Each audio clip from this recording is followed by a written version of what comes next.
Comme c'est beau de célébrer en ce dernier dimanche du mois de juin la fête de Saint-Pierre et Saint-Paul, les deux piliers de notre Église, l'Église catholique romaine. La vie de ces deux chevronnés apôtres s'unit bien qu'elles soient parallèlement opposées par rapport à leur caractère, mais aussi par rapport à leur rencontre avec le Christ. Pierre rencontrera le Christ sur le bord du lac pendant qu'il exerçait son métier de pêcheur, et le Christ l'appellera à devenir pêcheur d'hommes. Et Paul rencontrera le Christ sur le chemin de Damas alors qu'il partait pour persécuter les chrétiens. Et donc, les deux vies parallèles se rencontreront sur un même destin, le même chemin, parce qu'ils féconderont par leur sang l'Église du Christ. Le Christ est le fondateur, l'initiateur du christianisme naissant de ce mouvement, de cette Église catholique romaine qui aujourd'hui vit il y a 2000 ans. Mais Pierre et Paul sont considérés comme les deux piliers qui poseront les jalons pour une Église inébranlable, comme le dira le Christ lui-même d'ailleurs, qui prophétisera « Aucune puissance du mal ne l'emportera sur elle. Les puissances du mal ne l'emporteront jamais sur elle. L'Église demeurera inébranlable parce que l'Esprit qui conduit, qui dirige l'Église, c'est l'Esprit du Christ lui-même. Nous sommes à son service, nous sommes ses serviteurs. » C'est beau donc jeudi, en ce dimanche, de célébrer la fête de ces deux piliers d'Église.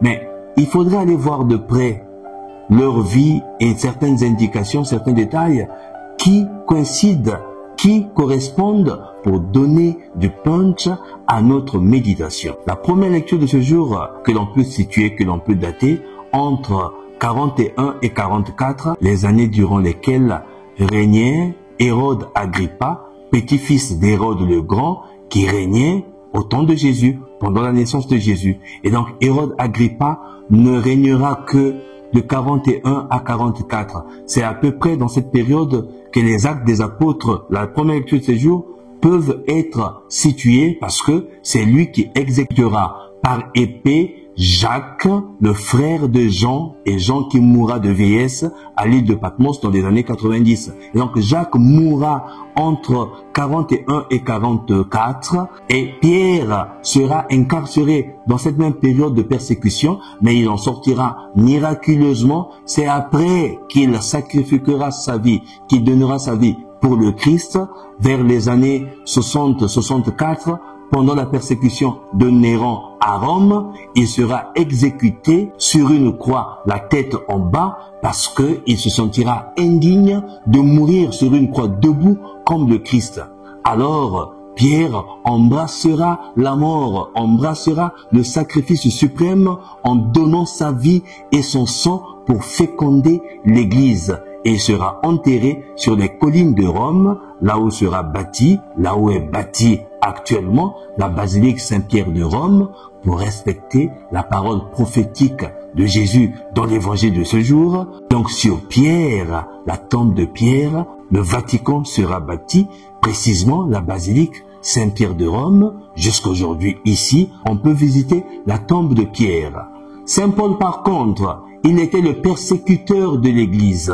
Lui, il partait combattre les chrétiens, il exécutait les chrétiens. D'ailleurs, il sera témoin à la mort du premier martyr de l'Église, le proto-martyr Étienne, qui sera sacrifié au nom de Jésus, qui sera sacrifié pour le Christ. Saoul fera ce cheminement intérieur jusqu'à la découverte du vrai nom du Christ, du vrai visage du Christ, de la vraie foi et de la vraie Église. C'est pour ça que lui-même en témoigne dans la deuxième lecture de ce jour, quand il dira « J'ai mené le vrai combat, j'ai achevé ma course, je n'ai pas perdu la foi. » Parce que le grand danger de l'époque, et jusqu'à aujourd'hui d'ailleurs, c'est de ne pas savoir quelle est la bataille que je mène et pourquoi je la mène. Ne pas céder à la faiblesse, ne pas céder même au cœur des persécutions, garder la foi jusqu'au bout. J'ai mené le bon combat, j'ai achevé ma course et j'ai gardé la foi. Et Saint Paul en témoignera avec emphase, avec véhémence, mais aussi avec fierté. Et c'est cela son orgueil. J'ai gardé la foi et je ne cède pas jusqu'au bout. Je suis heureux de sacrifier ma vie pour le Christ. de persécuteur et deviendra évangélisateur. D'ailleurs, sur les 27 livres du Nouveau Testament, à lui seul, il en écrira 13. Et donc, il enverra ses lettres, même dans les communautés qui n'ont pas été construites et bâties par lui, comme la communauté de Rome. Mais c'est pour consolider la foi et il témoignera du Christ jusqu'au bout. Et donc, en célébrant la fête de Saint-Pierre et Saint-Paul aujourd'hui, nous célébrons l'histoire même de l'Église naissante. Nous célébrons les piliers de l'Église, ceux qui nous ont transmis la foi et ceux grâce à qui nous avons ce témoignage de foi que nous aussi, dans notre petitesse, malgré les aléas de notre temps, nous fructifions et ils ont achevé leur course existentielle, leur témoignage ici même à Rome et les lieux historiques existent encore. Pour ceux qui ont déjà franchi le sol romain, ils savent que à la basilique Saint-Pierre de Rome, c'est là que se trouve le tombeau de Pierre, et à la basilique Saint-Paul, hors les murs, sur la Via Ostiense, c'est là que se trouve le tombeau de Paul, même s'il n'a pas été exécuté là, parce que Paul mourra de décapitation. Il a été décapité sur la place, le lieu appelé des Trois Fontaines, parce que la légende raconte que quand on le décapitera, sa tête rebondira 3 fois et à chaque rebondissement, il y a un jaillissement d'eau. C'est à partir de là que le nom fut donné des Trois Fontaines. Et donc c'est ici, à Rome même, que les deux vont achever leur course pendant la grande persécution de 64 sous Néron, quand il y a eu l'incendie de Rome, pour lequel les chrétiens ont été accusés, inculpés, peut-être comme bouc émissaire, mais nombreux seront exécutés en cette période-là, et Pierre et Paul vont sacrifier leur vie pendant cette période-là.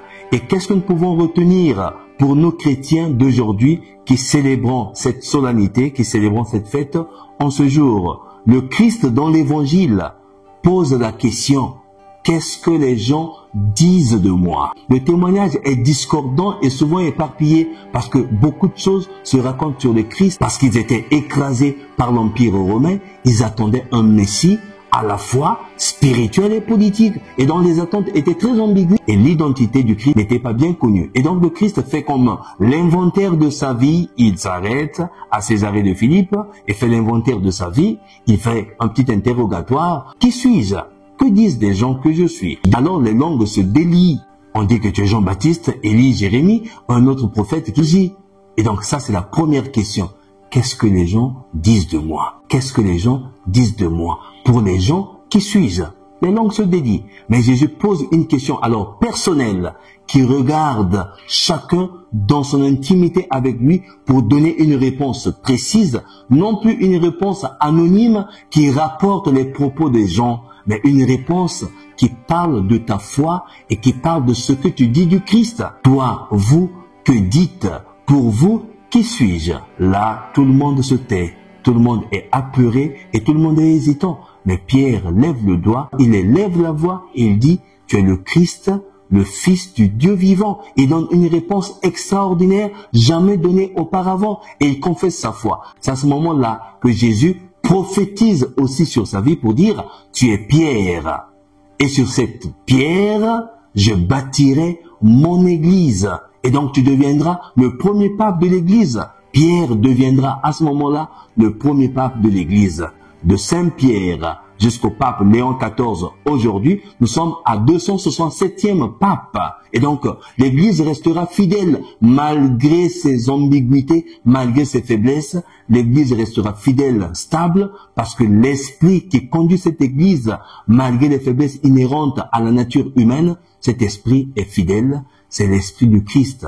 Et à ce moment-là, Pierre recevra le pouvoir des clés, le pouvoir de conduire l'église, le pouvoir de fermer, le pouvoir d'ouvrir, le pouvoir des clés, ce pouvoir qui réconciliera le cœur de l'homme avec Dieu dans la miséricorde pour montrer aux hommes la voie, unique voie du salut, pour dire que nous n'aurons le salut que dans le Christ. Notre salut, c'est dans le Christ. Le Christ est la source est la finalité de notre vie. Nous pouvons tout avoir dans cette vie, mais quand on n'a pas le Christ dans notre vie, nous n'avons rien. Parce que notre course existentielle finira par la mort. Mais la mort pour les athées, la mort pour qui ne croit pas en Christ, c'est la fin de vie. Mais pour nous, la mort, nous les chrétiens, la mort n'est qu'un passage de ce monde de ténèbres au monde d'admirable lumière. C'est pour cela que Saint Paul parle de la couronne de gloire qu'il recevra, qu'il attend impatiemment, avec joie, avec enthousiasme. Et cette même couronne que nous recevons, nous tous, qui croyons en Christ, ne nous décourageons jamais, même de nos péchés, car le Seigneur n'appelle pas des dignes, mais il appelle des pécheurs qu'il rend dignes à son service.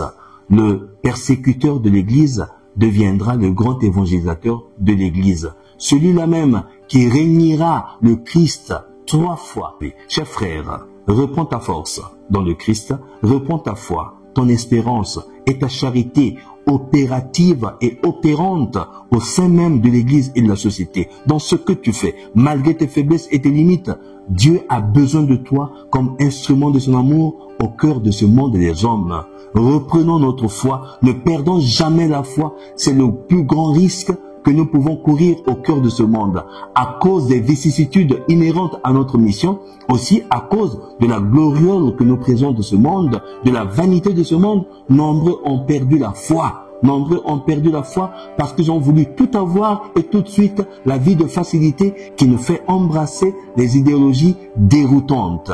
Mais nous, convaincus de Dieu et du Christ, nous savons que de lui nous recevons tout ce dont nous avons besoin et tout ce que nous sommes. Alors, nous nous attachons à lui, nous nous agrippons à lui parce que c'est lui notre salut.